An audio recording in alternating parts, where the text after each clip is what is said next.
Not yet, no. There we go, perfect. I can hear myself. Yes, as Steve mentioned, I'm Sian Desmond from Intercontinental Hotels Group. I manage their lifecycle program and transactional email campaigns. I joined IHG in 2013 as part of their European email marketing team. I moved to Atlanta in 2016, and I've been part of their lifecycle marketing team, as mentioned before, since then. We'll give everyone a chance to introduce themselves on the panel. I'm Chloe Dutchke. I'm from a little brand called Shoes of Prey, and a few of you have already asked me about this company. We are an e-commerce brand where you can design your own shoes, and we make them on demand. Are those? Yeah. Yeah. I'm wearing the product. Women's shoes only, sorry. I'm Sharon Foster. I'm with TransUnion, and I head up the CRM team there for our company. I'm Scott Keyes, founder and CEO of Scott's Cheapflights. We are a freemium subscription email list where myself and the team would really just love finding cheap flights. When we find them, we email them out to subscribers with instructions on how to book, when it's available, and sample search links. Fantastic. I think the thing that everyone might be interested in is how you approach your re-engagement campaigns. So if you give a little bit of description of how you defined a lapsed member and how you start to re-engage them back into your programs. I can start with that one. So with our, we look at lapsed subscribers or inactive subscribers versus customers. So our engagement we'll look at opens, clicks, and also last seen date on site. And we have what we call our active audience, which have been active or engaged with us in the last 180 days, and then past that, at risk. And then after a year, that's when we call them inactive. We take a very similar approach to that. So we have our subscriber base as well. So we look at subscribers and non-subscribers and kind of switch it up. Yeah, ours is pretty similar. We go with more of a 90-day model, partly just by dint of the business model that we have, that our emails are less marketing and more content-based. And so because folks are getting emails from us every single day, and for premium subscribers, oftentimes multiple times a day, if there's not been engagement in the past 3 months, if they haven't been opening them and looking at it, then it's a pretty clear indication to us that this person might be lapsed, that they're not interested in the content we're sending anymore, and then they're in the at-risk bucket. Okay, and then once you identify them as a lapsed member, how do you then start to re-engage? Are there campaigns that you look forward that you can speak to, and how do you define those as successful? We have quite a robust automated program. So once a customer hits 180 days since their last engagement, then we'll send them an email saying, hey, we've been updating our records and notice we don't have your birthday on file. And you've probably seen a few brands do this. If you give us these details, then we have a birthday offer that we'll send out at the time of your birthday, but also you can enjoy that discount now. So that's one of the things that we'll use, and then different automated messages as they get closer to being inactive. I found that, I know she mentioned it earlier, about surveys, and so that technology within the email and kind of figuring out what the customer wants. We've been talking a lot about customer-centric, so I found that the most re-engaging programs have been around asking them what they want. Are we delivering what you expected from us, and how can we do a better job? People love to give feedback, positive or negative, as much as they can. So that's been one of the biggest wins for us in re-engagement. One of the things that we really try to differentiate between are folks who are intentionally lapsed and unintentionally lapsed. The folks who are unintentionally are ones who might be going to the spam folder, might be going to the promotions tab and they're not checking it. Might be some other reason why it's not getting there, Hotmail. And those folks are, a bit harder to reach just because it's not, if you can't get them in the place that you're trying to reach them, then it's more difficult. For the lapsed members, a lot of times we find that voice is the way to go. Not hitting them with the same type of email content that they're used to and that their eyes glaze over each time, but hitting them with something that's a little bit more intriguing, a little bit more curiosity piquing. frankly, not afraid to swallow our pride, like, hey, we miss you.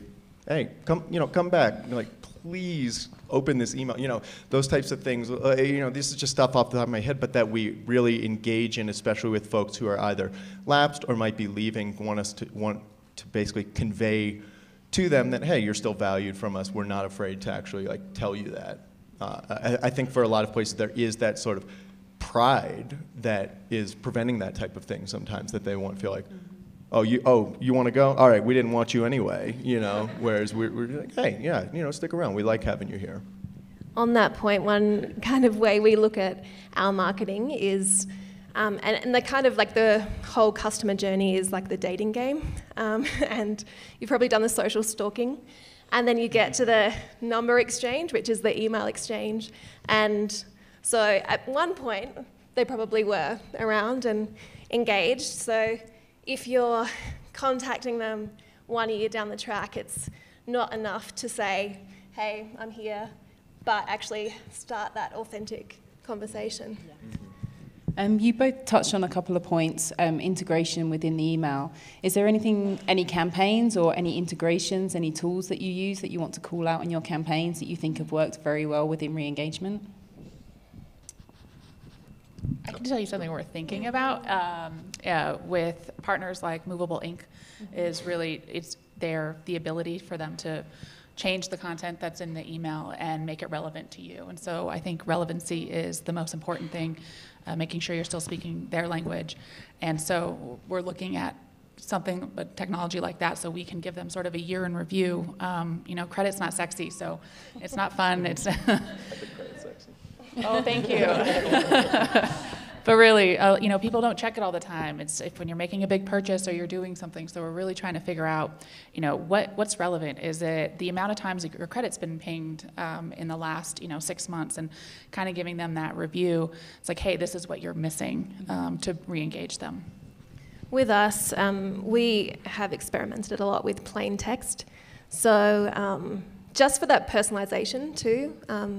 So a more authentic message where it is like, okay, we haven't seen you for a year and we know that your last interaction with us was maybe a return, and that was for quality reasons. Well, just know that we've changed and we've improved quality, and we want to offer you that, or just igniting that conversation. But plain text has been really useful for us because it's helped us sometimes arrive in the primary Gmail tab, which is a miracle, but also has just really helped with that authentic relationship building, and often coming from the point of view of our customer service team, or maybe even a founder of the company, where it really is that building that one-to-one relationship and wanting them to understand that we really value them as a customer. When we were prepping for the panel, I was like, well, I've never really thought about plain text, and I'm kind of curious, how many people use plain text here? It's good, good number. We don't use it all the time. It's kind of like the secret sauce that we'll throw in occasionally, simply because we don't want to overuse it. So we often use it with our most loyal customers, and then also for the purpose of re-engagement. And it's very specific kind of messages because it works well, but we want to use it sparingly because of that. I'm totally stealing that. I'll give one small example of a re-engagement campaign that we'll use over at Scott's Cheapflights is just to give a tiny bit of background. So there's a free list and a premium list with different perks and features for premium paid subscribers. There's a 30-day money-back guarantee already for anybody who signs up for the premium list. And so in our mind, we think about that as, okay, everybody already knows that. That's already sort of baked into the cake, if you will. What we've found is that with lapsed customers, or folks who have been on the list, on the free list for a while, but still haven't converted, oftentimes if we hit them with a 30-day free trial, so rephrasing that exact 30-day money-back guarantee into a 30-day free trial, the engagement just shoots up way higher, and in a way that we would have thought, well, they should already know this. They know that, the 30-day money-back guarantee, it's already there. It's on the website. It's in the emails and everything. But just by dint of rephrasing it and putting it in a different light, ends up getting much, much, much more engagement. Okay, interesting. And again, a couple of the points that both Scott and Chloe have touched on is deliverability. Is there anything that you can do to defend against that? So we talk about Gmail always sending into the wrong tab and going into spam folders. Is there anything that you guys do to integrate to fix deliverability issues or to defend against that as much as you can? I'll just make one small point that we do is it's, if not our very first call to action, it's our second call to action when someone signs up to whitelist us. If it's going to the promotion tab, drag it over. Very explicit instructions of how to engage with us and how to make sure that you're getting the content that you had signed up for. Because right when they sign up is when they're most engaged, when they most want the content from you. And so helping make sure that they're continuing to get that rather than waiting 2 months and then being like, hey, is this going to the wrong place? Do it there. I think the timing works out better right up front. A focus for us last year, we were having some major deliverability issues, and thanks to my mates at Cordial, I was made aware of them. And I think just general list hygiene. So downloading the CSV, running that list through just making sure that they're all good, healthy customer email addresses. And then also constantly monitoring the inbox placement. And as much as we whinge about the Gmail gods, they help me think sharply about how we're approaching email, and definitely keep me on my toes. And then just taking a step back from the deliverability, is there anything you do with your data, maybe not from a personalization standpoint, but anything else you do with your data to define re-engagement, or do you have anything else within your database that you use? I think during the panel discussion, I think we referred to segmentation and those kinds of things. Is there anything that, at IHG in particular, we highly segment our re-engagement database. So we define re-engagement within, points expiration. So every 12 months, if you haven't used any of your points, we then target you from to re-spend some points or to stay with us again. But we also have after 6 months if you haven't stayed with us. We have after 12 months if you haven't stayed with us, and then again after 18 months. But we speak to you differently in each of those standpoints. So do you highly segment? Is there any kind of database issues? Again, do you speak to them differently, just from a lapse perspective? We'll often segment via customer persona. So one thing that we offer, which is rare in the fashion world, is quite an extensive sizing range for women. So US sizes 2 to 15 plus width options as well. So when we do have a new offering in that particular space, especially if someone has not been active for a while because maybe our product range hasn't been as robust in that area, whether they're needing a wide fit or something, then we'll definitely segment for that. We also do other interesting segmentation based on other behaviours. So we have a significant cohort of customers or subscribers who will open almost every email but never click. So to them, okay, well, what is it going to be that gets you to our site? Is it a new product offering? Is it an offer? Or just actually asking them what it is they want? Yeah, so we also segment, people who are past members, who've been members, or are current members, and the content changes because it's more, right? So you've dealt with a product, you've seen it work for you. Maybe you're not in the market for something credit related at the moment. So, we can try personalized offers with third party. We can also, try to win you back with, re-engage with, sign up again.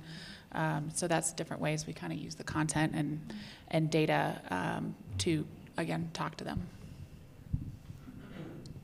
I think the only thing that I would add on there, and something that we try to harness as much as possible, is FOMO.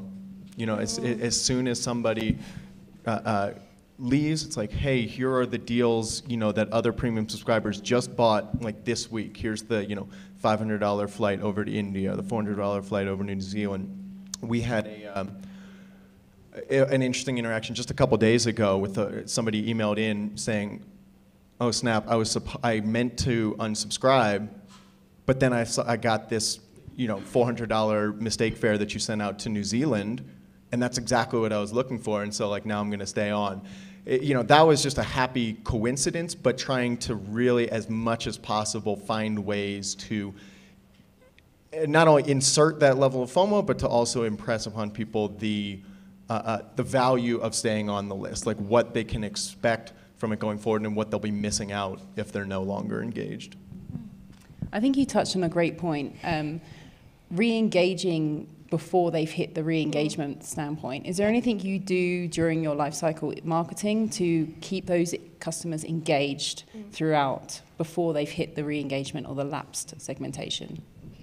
We send, we have different sending cadence depending on how you're classified as a subscriber.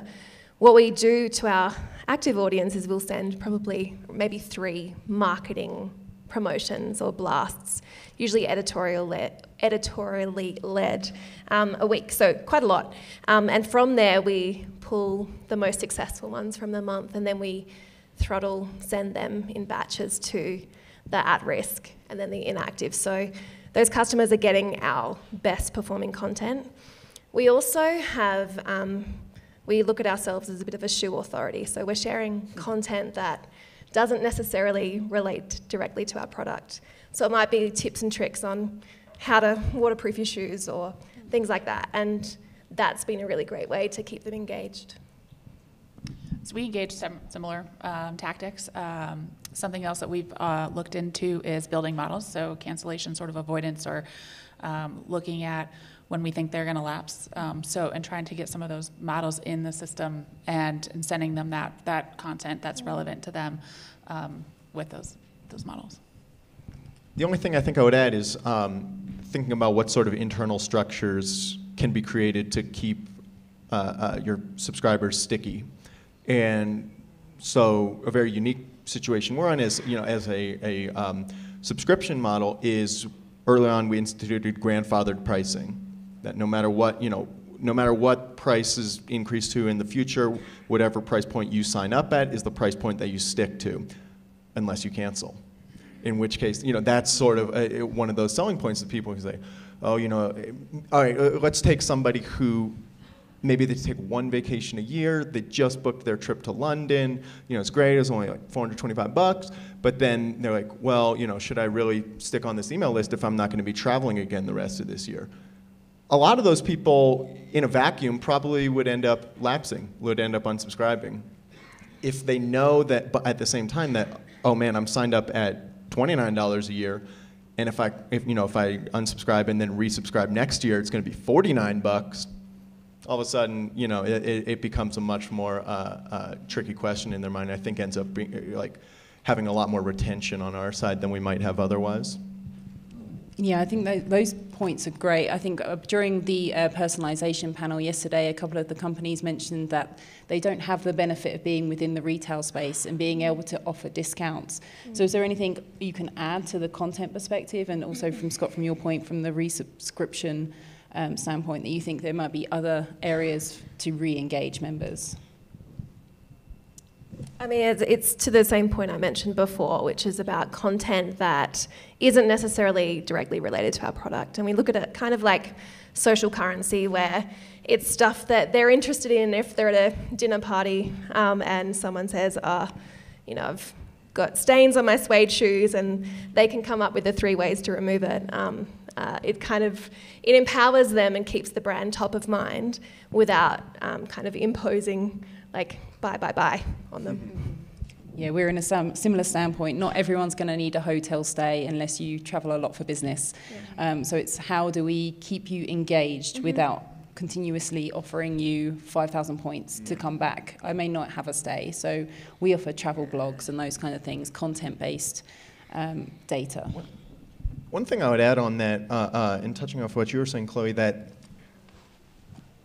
if you have a product or a subscription or something that you really firmly believe in, but that for a lot of subscribers might feel, I don't know, too good to be true, cheap flights around the world, or shoes that you can design yourself and will get built, custom designed and sent to you within a week. people come into these types of things with a lot of skepticism, a ton of skepticism. And so addressing that early on, whether it's, taking those questions that are going to be at the top of their mind, is this real? Like, what can I actually expect? And addressing those, in the onboarding process, even something as little as like a dedicated onboarding email to a success story.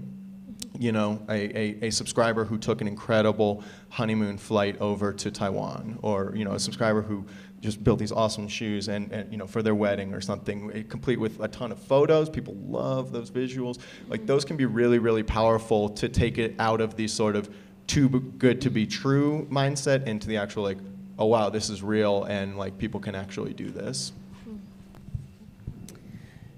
And then, is there anything you use outside of email to re-engage customers? I mean, sometimes people opt out, they unsubscribe. How do you bring those members back into your programs? For us, we look at retargeting. So what are ways we know who they are, building out those audiences, whether it be Facebook or display, and really searching for them outside. Obviously, it's really costly, so we try to use it sparingly, but I have seen some positive results in retargeting. We've done a similar thing, and then also more recently, we've been testing some loyalty initiatives and actually sending physical things to an address we have on file, where, like, for an example, before our Black Friday promotion where we had a sale on black shoes, we selected 5 of our best-selling black materials, packaged them up beautifully with a custom note, sent them to a group of customers who had purchased with us before as like a precursor to the sale. Also just ad hoc, we have a custom tote bag, so sending that to some of our most loyal customers with a note from our founder just saying thank you. So that's kind of the loyalty aspect, but then also the engagement aspect with the swatches, and something that helps bring to life, like Scott was saying, where it's a bit too good to be true, like something tangible about the product that we're offering.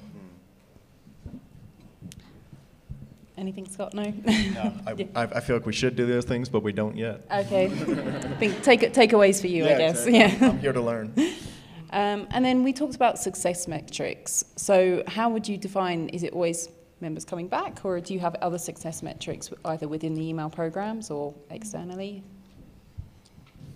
I mean, obviously getting people back in the active group is the goal, but as a business, and particularly as an email channel or as a kind of content-rich email marketing channel, we look at engagement. So knowing that for us, the education aspect of our content and how we editorialize, again with that word, our product is really important. So we want them to be active on site and to be coming to us for information and how-tos and things like that. So obviously, yes, we want to sell shoes, but engagement, big metric for us. Same for us, with credit, a lot of people and identity theft and things in that nature. Education, it's a lack of education that really drives people's disinterest. They're scared. Last time you checked your credit, it was the Credit Karma commercials speak perfectly to this, right? So it's kind of the same thing. So understanding, getting them that knowledge, sharing with them, making them credit confident, so that they go into the world and they really understand sort of their value and their place in the space. And so those things are really, really important to us.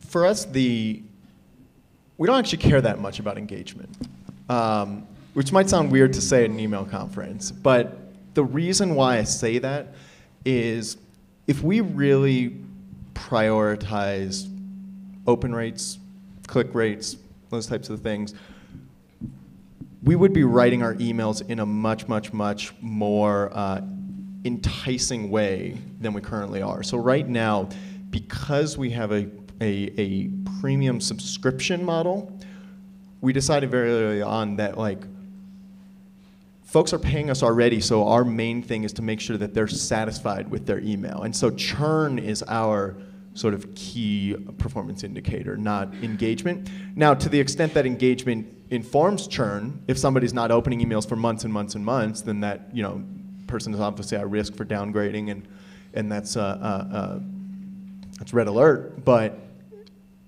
we really kind of emphasize that. I'll just give a very small example. The way we write our emails right now, we put as much as information as possible into the headline. Round trip flights to London for $425, including early summer, parentheses, no bag fees. Tells you everything you need to know in there.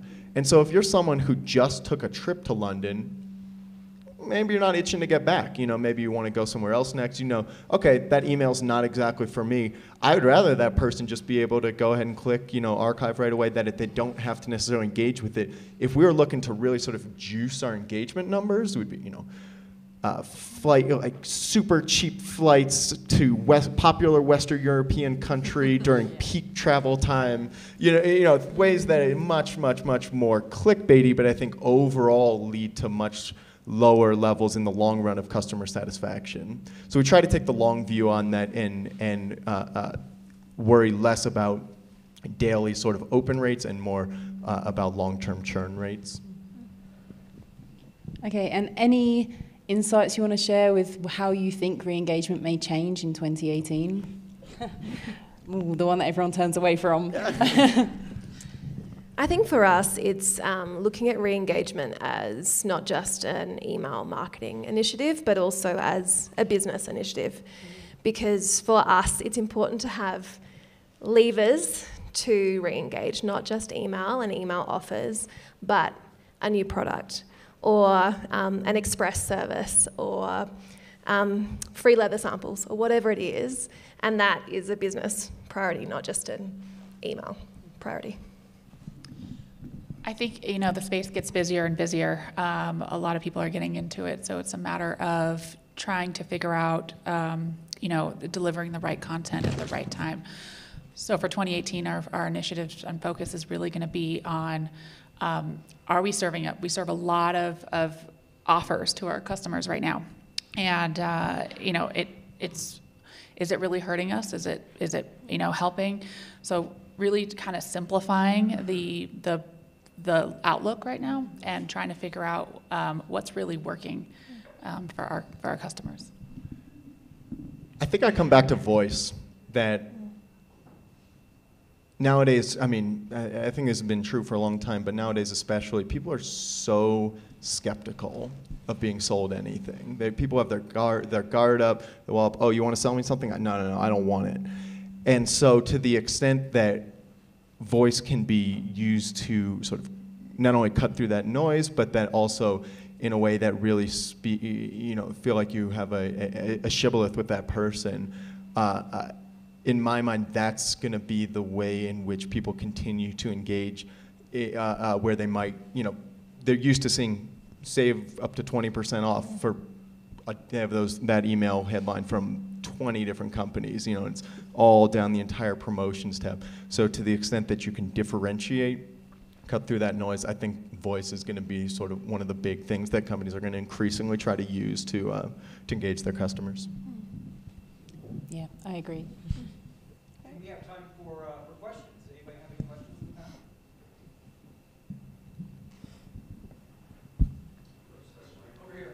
Over here.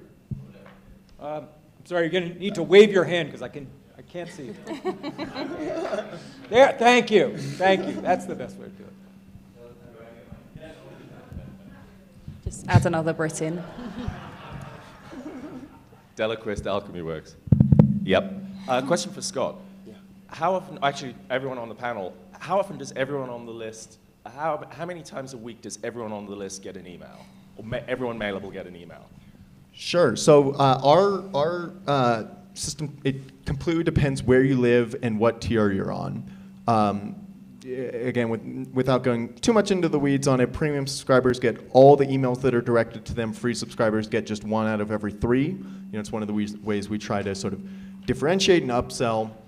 But one of the other ways is that premium subscribers can choose which specific cities they want alerts for, whereas for free subscribers, it's by region. So here in Salt Lake City, it'd be the Southwest region.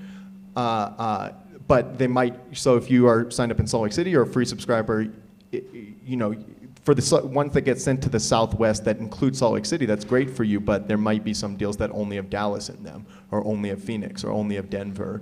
Little bit less kind of targeted and engaged. So we try to have that as a real upsell point, that for premium subscribers, you're getting things that are only emails and deals that are relevant to you.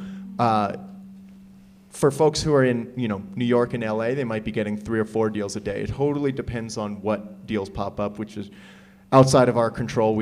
All we can be there is to monitor when really cheap flights pop up. But for folks in smaller cities, in Des Moines or Huntsville or San Antonio, it might be a couple times a week or even sometimes a couple times a month. But for those places, they're so unused to flights being really cheap that I figure when they do pop up, it's extra special for them. And if you don't, sorry, go on. Oh. No, go ahead. No, the second question was, how do you attribute unengagement? So you say you're not trying to get them to open, which I love, and you're selling through the subject line, which I also love. How do you know it's working? That's a really good question. Because I think one of the ways, and that's a good question, is how do you isolate the variable to show that that's what's causing, that is actually an effective tactic rather than all the other things that we do causing success. I'd be lying if I said I've tested that hypothesis in any type of robust manner in terms of testing engagement numbers, testing subject headlines, and seeing different things. It's an intuitive sense right now. And it partly comes back to brand voice, brand identity, that we try to, be not, corporate, not very that we try to be very sort of straight with you, that we're just your friend who wants to find cheap flights and let you know about them. And so a lot of the aspects of the company start to filter into that. So that's not only, the way the headline's written to not sort of be clickbaity when people are really kind of have their guard up for clickbait nowadays, that the content itself is written in a very sort of jovial, engaging, personal manner, that, we're not afraid to use memes, not afraid to use millennial talk, all that stuff. I still sign all the emails like I did when it was just a personal email list for my friends. I still sign them all "Love Scott" because I love all my subscribers. To answer your question, I don't think I know. I don't think I know 100% that isolated variable is optimal. I have the sense that it builds into the collective brand that we're trying to build, and to a certain extent, there's it's not broke, don't fix it aspect happening.